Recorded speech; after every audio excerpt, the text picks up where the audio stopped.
What's good, my monks and disciples? It is your master, ShaolinPretzels. In my Twitch and Facebook streams, some of you guys have asked me whether or not I'm going to go out and get a PlayStation 5 or an Xbox Series X before the end of this year.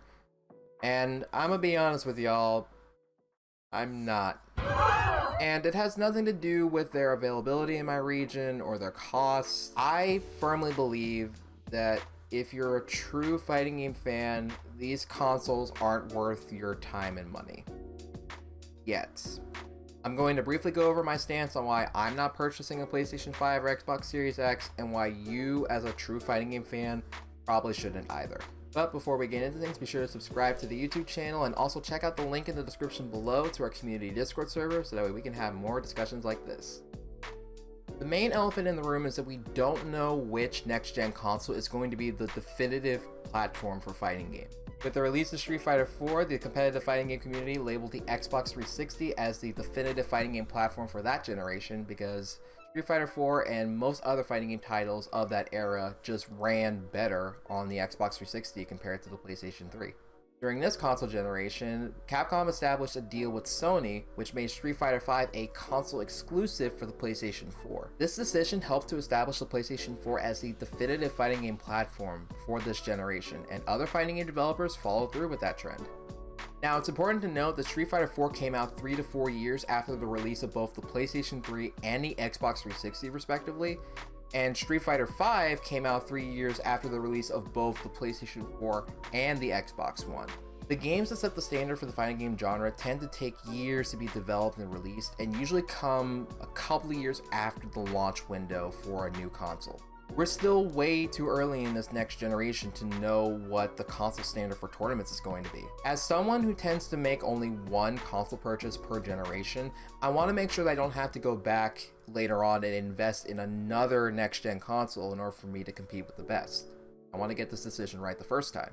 If you factor in that we won't be running in-person events until roughly 2022 due to the current global situation, it's going to be a while before we can even run trials for new tournament standards. At the rate that things are going right now, I don't expect for us to have a solidified tournament standard for this next generation of consoles until at the earliest,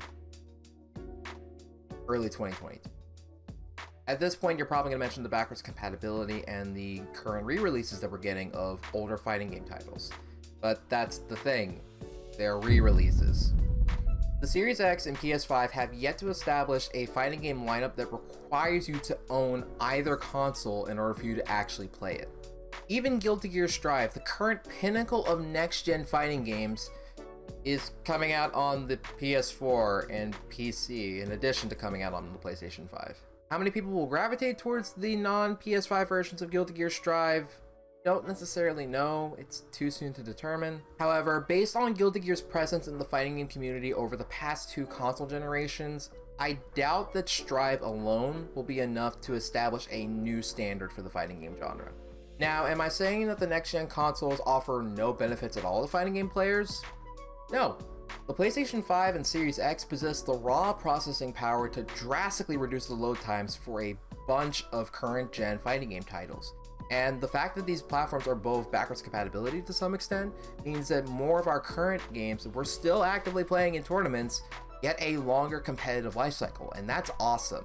I just believe that these benefits and quality of life updates aren't enough to justify the purchase of either console with the intent of competing in future fighting game titles at the highest level. There's still too many uncertainties to lean either way. So to sum it all up for you guys, my advice is to just wait. At the time of this video, we're still very early in this next generation of consoles, and the state of fighting games at their launch isn't enough to indicate whether or not we'll lean towards the PlayStation 5 or the Xbox Series X in the near future. I say that we wait a little while longer until late 2021, early 2022, when more fighting games start to come out for these consoles, and whenever it becomes safer for us to hold in-person events again. Then around this time, we'll have a more adequate answer for what the new tournament standard for fighting games is going to be. And then we can make our purchasing decision based off of that. Of course, if you're interested in playing some of the non-fighting game titles on these systems, then by all means, pick up a PlayStation 5 or Series X. Except for Cyberpunk. Don't buy Cyberpunk on these consoles. But if you're solely a competitive fighting game player where 90 to 95% of your time is spent grinding out a fighting game with the intent of beating people at the highest level, then just wait a little while longer. You'll know when it's time.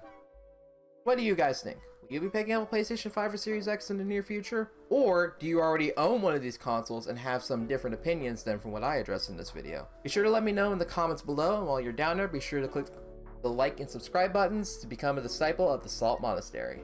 Also, be sure to click the links in the description below to my Discord server to keep the conversation going, and to my Twitch channel so we can hang out and play some games together. My name is ShaolinPretzels, and as always, stay salty.